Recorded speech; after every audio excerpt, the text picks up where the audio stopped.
Good morning, good afternoon, good evening, hello, and welcome to the first edition of Fact Not Fear. A little bit podcast, a definite slice of video, and certainly very authentic.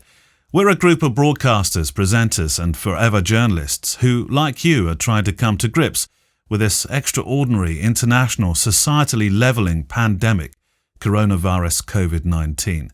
We've self-isolated, taken our temperatures, washed the skin off our hands, but we needed to do more. So using all the tools of our trade, and a few new ones, we've come together virtually to produce this broadcast. We are where we landed after assignments, or for some retirement. China, France, the United Kingdom, Germany, the Middle East, the United States, scattered to places that spoke and still speak to us during our working years.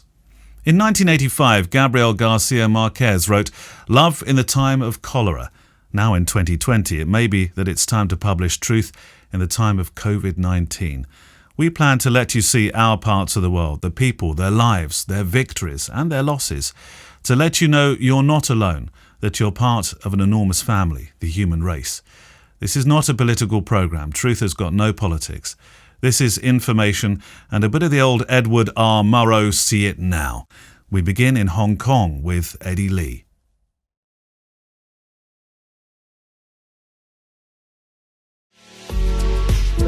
Good afternoon. This is Eddie Lee from Hong Kong. I joined ABC News in 1971 and retired in 2009. Today I'm honored to be invited to share my views here on the coronavirus crisis that affects every one of us. It started in January of the year when travelers from Wuhan, mainland China, arrived in Hong Kong were detected to have symptoms of pneumonia. Since then, the number of infections increased at an alarming speed. The first report of deaths caused by coronavirus came in February, and people started to panic, buying masks, toilet papers, cleaning items, and even daily necessities like rice. Sounds familiar, right? But that's about it. The situation turned out was not as bad.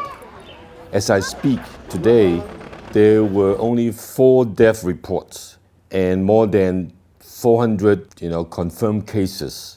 I would say this is a comforting figure if we consider the geographical location of Hong Kong, with a population of 7.4 million living in the territory of only 426 square miles, sharing a common border with the mainland where daily crossings can be over tens of thousands during normal times. I think this encouraging result was made possible by some facts. The government, right from the beginning, monitored the situation very closely and started to impose measures very quickly and decisively, like making public announcements, updating the situation continuously, educating the public the importance of wearing masks, keep a high sanitary standard, minimize gatherings. But I think more importantly, people here are listening and comply with the measures imposed. And the way I see it, they're very disciplined. I see people everywhere. 90% of them are wearing masks, including children. Not only compliance seems to be the phenomenon, solidarity was something I noticed. Frontline medical staff are working very hard to fight the battle. Volunteers join forces to visit the elderlies, giving them masks and necessities. A special task force has been set up, giving daily live TV briefings, updating the latest developments. Now, if you do not have time to watch the live TV daily briefings, you can have easy access to the development of this coronavirus thing by, clicking on your cell phone, like a website and an application that will tell you the details. Like, as I speak, there are 4 deaths, like I said earlier, and 453 cases. There's a map indicating the spread, and furthermore, the details of those who are infected. We primarily live on imports of stuff, including medical supplies. So you can imagine if all hell breaks loose, we can be in a dire situation. There is no complete city lockdown here in Hong Kong. There used to be 6 border crossings between Hong Kong and the mainland China. Now it's only down to 1 plus a bridge that connects Zhuhai City, mainland China, Macau and Hong Kong, plus the airport of course. Arriving passengers will be tested immediately, right away, and then self-quarantine for 14 days. But more importantly, I like to point out that each arriving Hong Kong resident, they have to carry an electronic wristband. This device would trace you wherever you go. Violators will be prosecuted. Now this coronavirus thing obviously had hit the economy very badly. There are several measures to help out the economy. One includes giving out US dollars 1,200 to every citizen in Hong Kong. Despite the encouraging sign of containment of the coronavirus here in Hong Kong, I think it's still early to lower our guard. Just last 2 weeks, we saw an increase in numbers of infections. This sudden surge was largely due to arriving passengers from Europe. A travel ban was imposed a couple of days ago, last Tuesday, banning all foreigners coming into Hong Kong for 14 days. It seems strict rules and discipline is the key to stop the spread. Just a personal note before I pass this on to my next colleague. I'm a cancer survivor for 14 years now. A last stage diagnosis could happen at the peak of my career. It was frightful when it happened. Yes, I panicked simply because I didn't know anything about cancer. When I was sick, I was losing the liberty of doing the things I like. I was hunkered down to accept the unacceptable. But gradually, I managed to remain calm. I started to learn about the facts and myself that helped me fight the battle and made it. For me, who would have known when it was all over, a beautiful world was waiting over the horizon. Please stay safe and healthy. From living next door to the source to living nearly half a world away, the spread of the virus has been relentless. The big cities of Western Europe have not been spared, nor have its rural areas. Meredith Wheeler is our next observer. We're here in southwestern France in the department of the Tarn. And on a clear day, you can see the Pyrenees over there. This is a very rural, agricultural area. We're hoping the coronavirus is going to pass over us. My neighbors here have cows, they grow sunflowers, and you can see in the springtime the garlic, pink garlic, pushing up in the fields. The village of Lautrec is famous for its Pink Garlic Festival in August. We're not really feeling the lockdown, but there is throughout France a lockdown on everyone. We're confined to our homes, only allowed out if you have a special document. It's called an attestation, and you fill it out with your name, address, birth date, and the reason why you are out. And to me, it's a little bit like a high school hall pass. It's the honor code. I haven't seen it enforced around here, but you read in the papers that they fined over 44,000 French people for being out without their attestation. You can be fined 135 euros, that's about $150. The markets here, the open-air markets, have been closed. The supermarkets are open, and here, at least in the Tarn, they seem fairly well stocked. We have plenty of farms to keep fruit, vegetable, and eggs in stock. About an hour west of us is Toulouse. Now, Toulouse is the fourth biggest city in France. It's got over 100,000 students, the University of Toulouse, which is one of the oldest universities in France. And as you can see, the streets are empty. The French are taking this lockdown seriously. This is a good map of what's going on in France at the moment. As you can see, the hardest hit area is Paris, with 7,660 cases. The Grand Est, as it's called, has 5,479, and they're actually bringing victims from that part of France to hospitals down in Occitanie, that's our region here, with about 1,082 cases. Toulouse is a hotspot in our area, and also the department of the Aude and the Hérault, which are south of the Tarn. And in some of those regions, they've instituted curfews. So people cannot be out after 9 p.m. or before 5 a.m. in the morning. I'm Meredith Wheeler, and I'm reporting from the Tarn in southwestern France. Back in North America is the Canadian city of Vancouver. It has the highest population density in Canada of 5,400 people per square kilometre. Remember that number for this broadcast. It'll be important later on. Cosmopolitan, diverse, Vancouver is where we find Murray Titus. I'm standing here at the entrance to Stanley Park here in Vancouver. I'm just a few hundred meters from the West End. That's my neighborhood.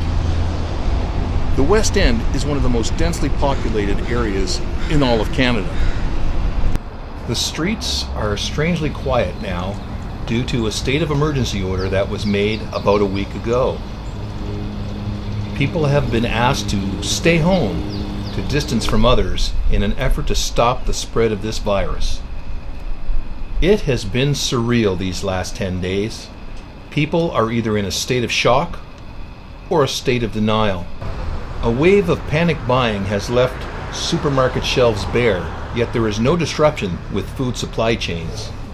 I have tried to resist panic buying behavior just by picking up what I need and moving on. Typically, I go out every probably 2 to 4 days out for a forage. Today, fresh bread.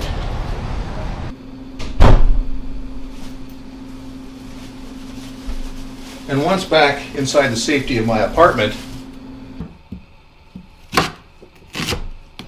it's time to chop and dice.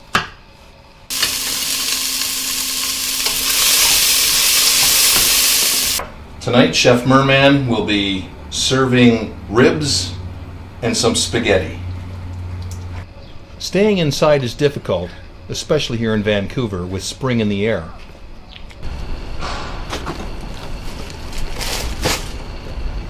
Who knew I'd look forward to taking out the garbage? Strange times indeed. Folks here are encouraged to get fresh air, but to keep distance from others. During my brief walk on Sunday, there were few people on a normally crowded Denman Street. Those who were out did their best to space out.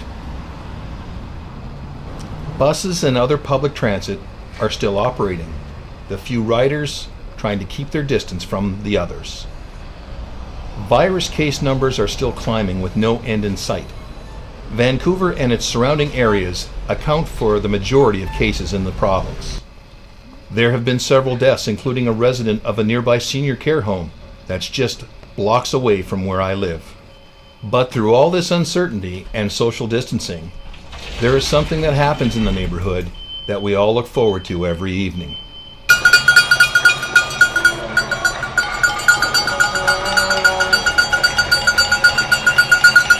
At 7 o'clock every evening, the shift changes at the local hospital. Residents have taken to their balconies to applaud their Herculean efforts fighting on the front lines of this pandemic. For the doctors, nurses, and all the healthcare workers, and yes, even for each other, we do our best to lift each other up. It's a 7 o'clock appointment that gets louder each evening.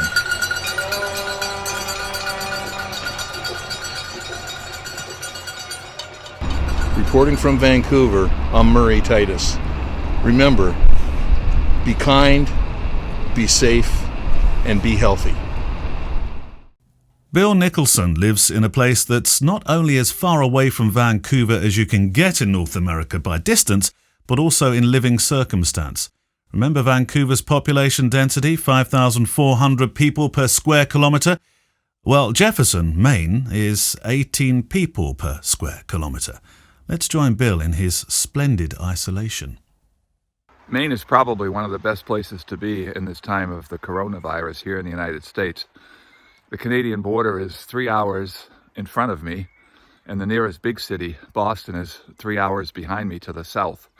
And here in Jefferson, which is 60 square miles, we have 2,400 residents, so there's about 40 people per square mile.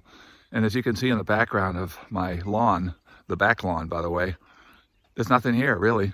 Nothing to see except the occasional deer, maybe a bobcat, and if we're lucky, and I haven't seen one yet, a bear. If a person wants to really engage in social distancing during this coronavirus epidemic, Maine's a pretty good place to be. This most northeastern New England state occupies 35,000 square miles. That's enough to fit in Ireland once or Belgium 3 times. But the state has just 1.3 million residents, making it one of the most rural states in the USA. Only about 38% live in or near what would be considered urban areas, but our biggest city, Portland, has just 66,000 residents. I live in the mid-coast town of Jefferson with my wife, Patty. There's no real industry here. There are a number of local farms and a couple of commercial gravel pits that supply construction companies. We have 1 gasoline station, 1 U.S. post office, 1 volunteer fire and rescue station, 1 village school, and 1 favorite local business. That's the Jefferson Scoop. It's closed during the cold months, but during the summer and spring, the Scoop sells Maine-produced ice cream in dozens of flavors. Seasonal residents and out-of-state kids attending vacation camps around our local lake crowd the tiny shop at all hours. Compared to other states, Maine's been fortunate during this coronavirus epidemic. The number of cases now totals 118, but that's still a big jump from 12 at the beginning of the month. So even in the heart of rural Maine, we now stay in our homes except for essential trips, like the 20-minute drive to the supermarket. Many of our neighbors are telecommuting from home. Simultaneously, they must deal with childcare because classes have been canceled. So people here in rural Maine share the same wish as everybody. We just want to live normal lives again. This is Bill Nicholson in Jefferson, Maine. Life for Jake Wirtschafter is anything but normal. Almost trapped in the Middle East by coronavirus lockdowns and exclusions, Jake is finally back in Washington, D.C. The returning culture shock has been significant. His experience has been profound, but certainly it mirrors the experiences of most of us doing this broadcast and most of you watching. Here's Jake's story. It was on March 11th when I called my siblings from Amman with a question. Should I stay in place in Jordan or make my way back to America? I had just filed a report on the difficult situation in Syria's Idlib province, and while immersed in that work, I was beginning to absorb that we were entering a reality where COVID-19 was shutting down more frontiers as it claimed more lives. Saudi Arabia had shut its borders to air travelers. The same with the bridges to the Palestinian territories in Israel. Jerusalem and Mecca were closing their gates. Pilgrims were told to quarantine or stay away. As I was pondering what to do with my brother in California, a news flash came through. President Trump was suspending flights from continental Europe. It was time to go. Quickly, I went online and snapped a ticket Washington via Doha. The pharmacy at the Amman airport had run out of masks for travelers, and I had neglected to look for one in the city. Some kind Qatari ladies overheard my exchange with the airport pharmacy clerk and gave me an N95 mask. I was not prepared for what I found upon my return to the States. The U.S. Customs and Border Patrol officer has no serious screening in place. An employee verbally asked travelers if they were coming from Iran, Italy, or China without actually checking the stamps in the passports of the arriving passengers. Friends welcomed me to D.C. via text messages and politely but firmly established the ground rules for social distancing. During the past 3 weeks, I've only seen 3 people that I've known and shared a meal with only one of them. The iconic monuments that I see on walks or bike rides are mostly deserted. In my first week here, relatively small groups of locals were out enjoying the cherry blossoms in the tidal basin near the Jefferson Memorial, a spectacle that in regular times always draws large crowds. As the lawyers and lobbyists cocoon in the safety of the suburbs, the sidewalks of downtown DC increasingly belong to the 9,000 homeless souls who haunt the streets, if not the conscience of the wealthiest nation in the world. There is a real danger here because Washington, D.C. is only getting $500 million in emergency assistance, while each of the states receives at least $1.25 billion. D.C. has a larger population than at least 2 of the states, and more coronavirus infections than 19 of them. My world has become the folks in and around the hotel where I'm staying on L Street. Dana Mosey is a gig economy worker who's been using the internet in the hotel lobby. I work in the gig economy, and everything is shut down as a result of the economic impact of from the coronavirus. So this is a place close to where I work, so I kind of come here and get access to internet, be able to sit down and focus.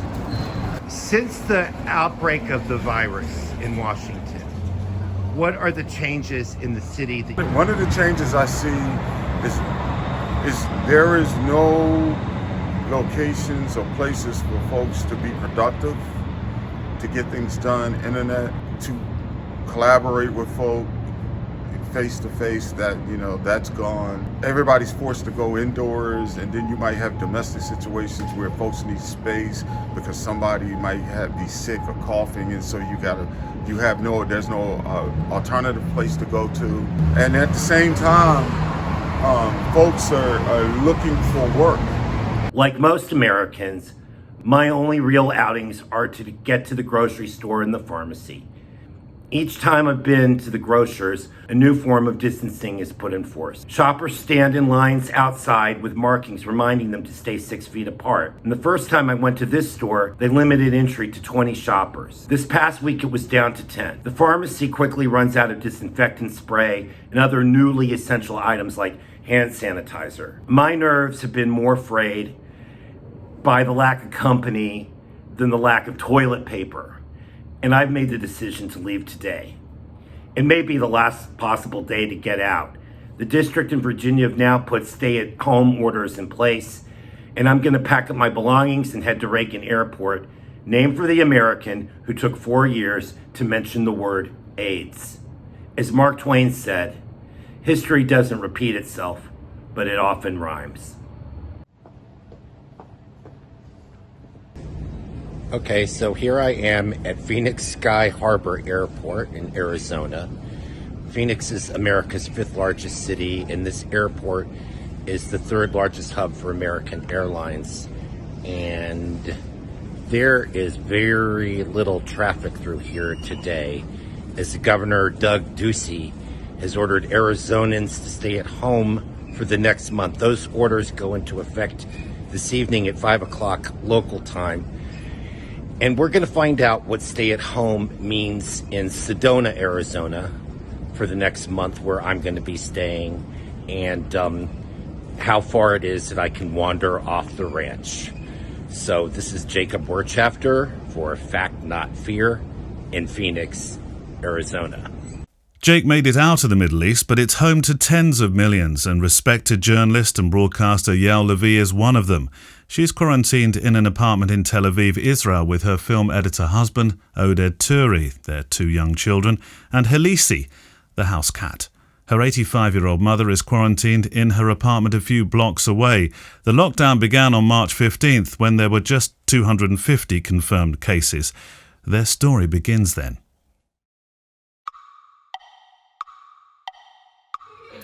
It is 1 o'clock on a Saturday. What's today? Today is March 20-something.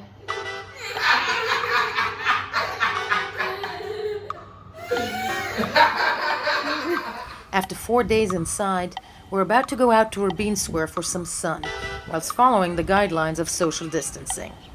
אני מבסוט, אני מרגיש נורמלי. כיף. There's a lockdown in Tel Aviv, but many feel it is being used to undermine civil rights. זוהי אזעקת אמת, אנחנו שומעים צפירות עולות ויורדות, אנחנו נמצאים בשעה קשה מאוד לדמוקרטיה הישראלית. אנחנו מוכנים, ואחרי ההתרחשויות של הלילה נראה שהמטרות שלנו מקבלות משנה תוקף. It's been just 48 hours since Benjamin Netanyahu, הנה מה שקורה שמישהו מתעטש. still an interim prime minister after 3 deadlocked elections in less than a year, used a shut-down parliament to pass a law reminiscent of the Patriot Act, only on steroids, ordering the Secret Service to use counter-terrorism tracking measures against civilians suspected of having the virus. טוב, תשמעו, המחאה בעיצומה, מאות מכוניות, והמשטרה לוחדת אחד-אחד ונותנת דוחות על 500 שקל. החלטתי שאני אגיע איתו עד לבית המשפט, מצידי הם יכולים לשים אותי בנווה תרצה, בבידוד. זה התחפושת הבאה שלי. אתה לא מפחד אבל מאובדן זכויות לאורך טווח יותר ארוך? על זה? כן. אני לא מקדיש כזה מצלה. המשטרה עוברת. אני בעד לשמור מרחק, זה טוב. אתה רוצה שזה יימשך ככה כל הזמן? בואו נתרכז בהווה. נתרכז בהווה.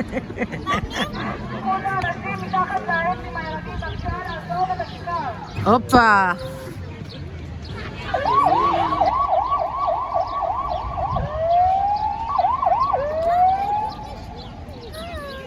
זה פחות כיף.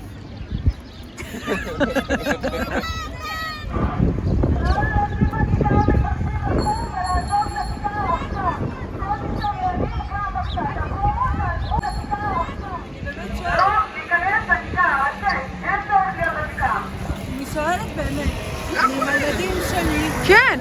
אני יצאתי להתאוורר ואני שומרת 2 מטר. מה?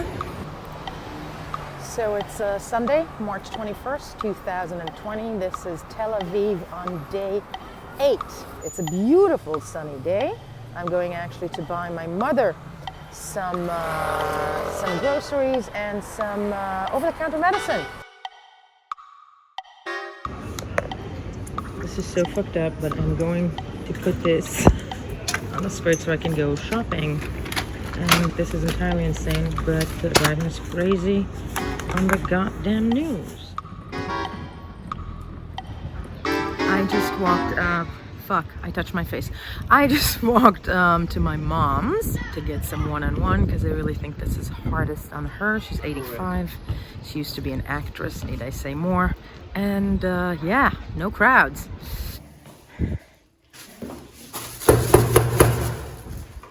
כן. הבאתי לך. איך את מרגישה? איך את מרגישה? סופר. באמת? היום ניקיתי, כמו שרבקה, את חדר השינה שלי, החלפתי מצעים, כן. מבריק. עכשיו אני אקפל כביסה, אני אעשה עוד מכונת כביסה. I work myself until I am tired. So in the evening I sleep very good. I love you. יאללה. Bye. I love you. That report was recorded before the full impact of the COVID-19 virus hit Israel and there were only 250 confirmed cases. That number has, of course, risen sharply, as has the number of those who've lost their lives. The financial implications mean that over 1 million Israelis are now out of work. The country has moved into full curfew. Israel has known wars, in fact, the full gamut of historical and modern turmoil, and the virus, this unseen enemy, is taking its toll, as Yael Lavie found on her next visit to her mother.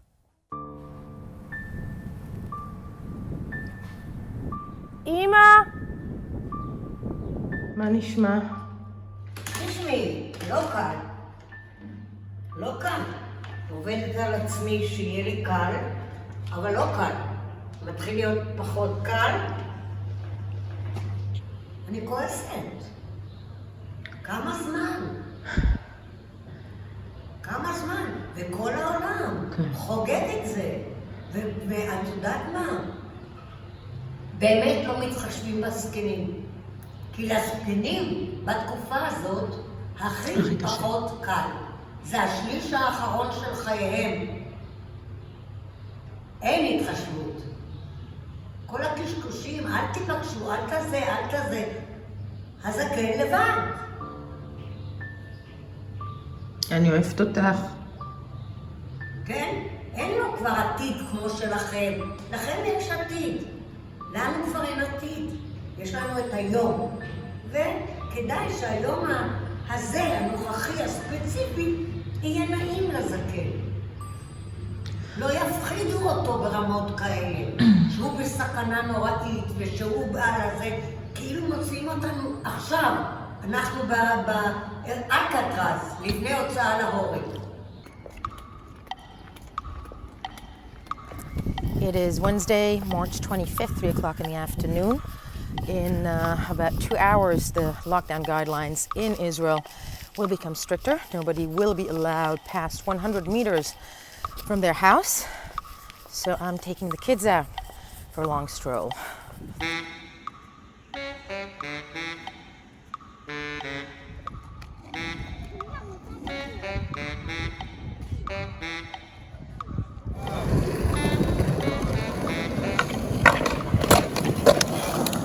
אני בכלל גר בקריית אונו, אבל אני בינתיים פה מתפלח בעיר, ישן אצל חברה טובה, ואני עדיין לא מבין את הסיטואציה, כאילו, אבל כנראה שאיפה שנהיה באותו רגע, שם אני אססקט. עצרו אתכם כבר? כבר מישהו פינה אתכם? יומיים ברצף, אתמול אותי יצרה המשטרה, נסעתי על איזה גג של מסעית.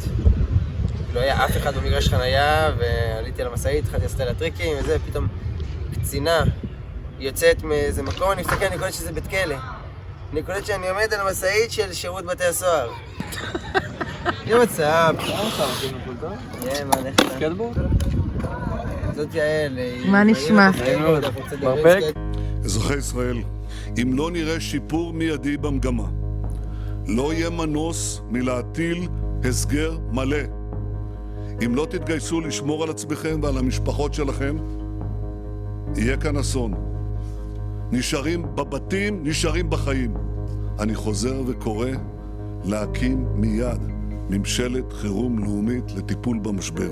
לנהל את המשא ומתן מול נתניהו בעמדה של כוח, ואני חושבת שמבחינתו היה לו סיכום עם גנץ על זה שהולכים על ממשלה ציונית ליברלית, והנה גנץ מוכן להיכנס עם סמוטריץ' ומוכן להיכנס עם החרדים, ולכן צריך לראות מה יעשה ליברמן בתקופה הקרובה. אין ספק שמבחינתו זו פגיעה קשה.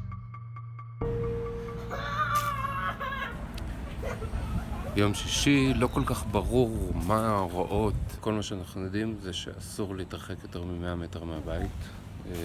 אנחנו מגבילים את עצמנו לחצרות אחוריות כדי לא להיות ברחוב.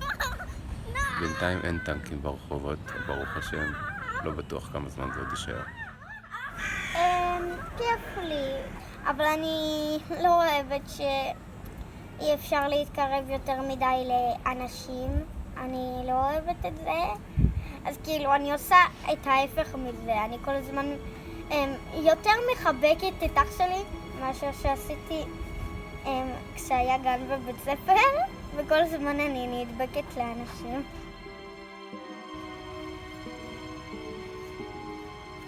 מה ביקשת? לא אומרים, שלא יהיה יותר קורונה.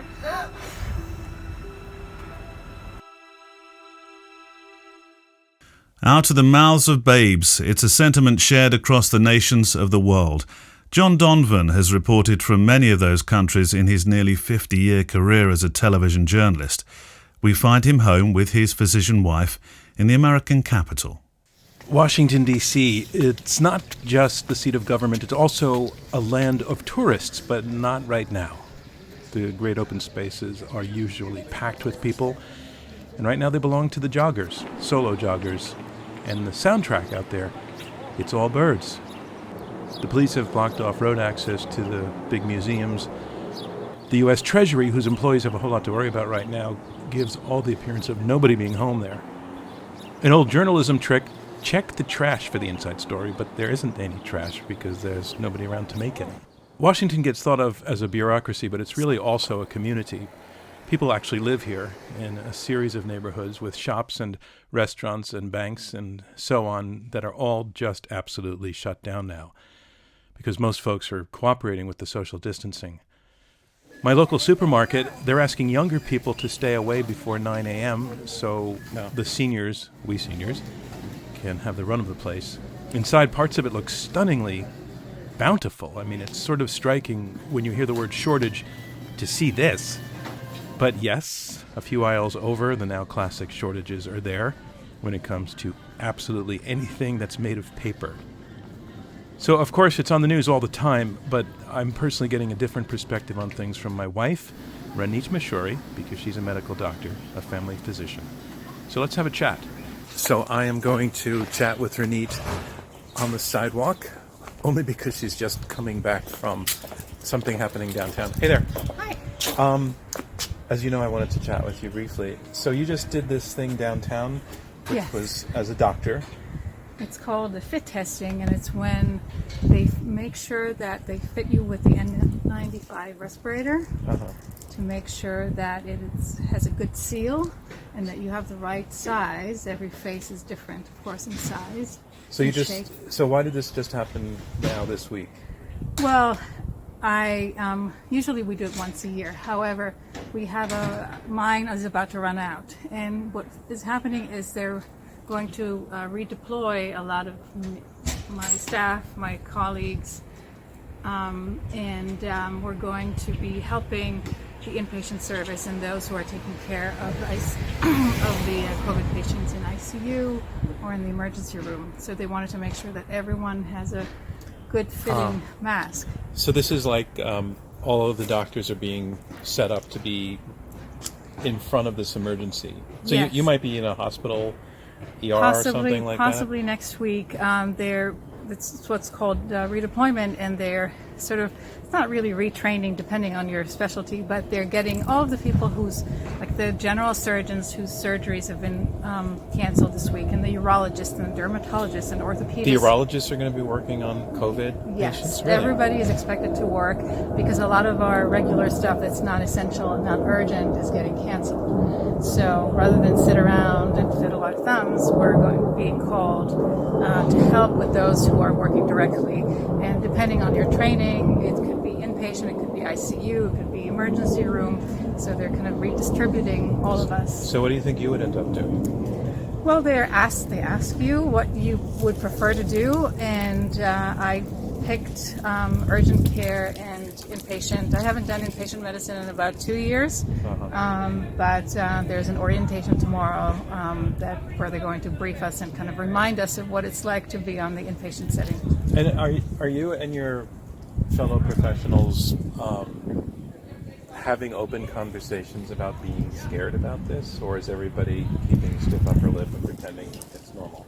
No, everybody. Not normal, but you know what I mean. Yeah, no, everybody's talking about being scared, but also having a sense of duty. And this is particularly difficult for physicians who are called back who are either older or who themselves have chronic medical conditions or have family members who are immunocompromised or are pregnant. You know, this is many physicians are in the prime of their reproductive years, and so those people are having definitely serious. They're thinking about what to do and how that fits with their family needs. At least for me and some other colleagues who are don't have young kids, who are healthy, knock on wood, at this point, you know, there's definitely a sense of duty that we have to step up and we have to help. All right, well, why don't we walk home? We can have dinner. Here's the mask that I didn't realize was assigned. My personal one. I can't let go of it because this is it. This is one N95 respirator. You can use it more than once. Yeah, well, that's the whole issue is how what's going to happen and whether we're going to be given other ones. This is the mask for when we're in general clinical areas, but not with confirmed COVID cases, and this is when we're with confirmed COVID Wow. cases. So you got some for the entire family, of course. Of course not. Did you know that? Did you know our neighbor's name? Which one? The musician neighbor. Evan? It's Evan. Yeah. I didn't know that. Well, now I do. Okay. All right. What is that about? Okay, the reason I asked that is that a few days ago, our next-door neighbor, who is a musician not getting any work right now, put on a free concert on his front step for anybody passing by. And that's when I realized I'd never even met the guy. Didn't even know his name until then. So it's city living, but for now it's feeling more like a village here in D.C. And of course, since I'm in Washington, D.C., I would be remiss not to be making a stop by this address on Pennsylvania Avenue. I'm not just stopping there because that's where President Trump is living for the time being, but also because it's very hard. We don't want to make this program political, and I'm not going to make it political in the sense of choosing sides or making an argument. I'll just make this observation that unlike, say, September 11th, this crisis has not brought Americans together, not yet anyway. It's been incredibly polarizing on issues like what sorts of measures should be taken, even on the very basic issues of whether science or the scientists can be trusted or not. And it's a very, very salient aspect of what's happening in this country on this issue. And I frankly find it a very disturbing one as well. I'm hoping that we're going to get past that phase, but I'm hoping that getting past that phase does not have to come at the price of a lot of really bad stuff happening to bring people together. Although, as of today, the day I'm taping this, it seems as though the worst is still yet to come. Let's hope our leaders can get the message right. So, to the degree that we are talking about all of this through the metaphor of a war, I stopped by the statue of a General Andrew Jackson, later an American president, to wish us all victory in this war. I want to thank also all of my colleagues who took part in this program under Phil Payne's leadership. Thank you to all of you. Thank you, Phil. And now back to Neil. Thank you, John, and thank you to all our contributors for this first broadcast. We'll be back next week with more reports from around the globe, real people talking about facts, not fear. And it's strange, really, because in many respects, this is one of those features you rather hope doesn't spend too long requiring production, because we're craving an end to this and hoping for normality. And that's an interesting word, normality, because never before has it sounded quite so exotic. From my own perspective, I'm spending more time in my podcast and voice booth here than I think I have for a long time. I jokingly call this studio my sanctuary, but for me this really has become just that. I live with my wife and 2 children about an hour west of London. We're lucky it's reasonably quiet here right now. Our eldest has just celebrated his 12th birthday. He should have been out with his friends playing ball games and eating take-out pizza. He spent it inside with us, minus friends, and opening gifts via the new currency of socialising, Zoom conferencing. But most children, those thankfully not personally affected by a loved one suffering this physically or indeed mentally, seem otherwise resilient in the face of something we as adults are struggling in different levels to come to terms with. That live for today cliché is playing out in our household. We talk about the news, we try to consume less and have turned off some of the notifications that mean we're slave to the constant updates. We study with them, we play outdoor badminton in our yard with them and berate the overhanging apple tree branches that ruin almost every return shot. And our youngest asks about June, which frankly seems so far off. He asks, when it's my birthday, do you think we'll be out with friends playing ball games and eating take-out pizza? I certainly hope so. Until next time, stay safe.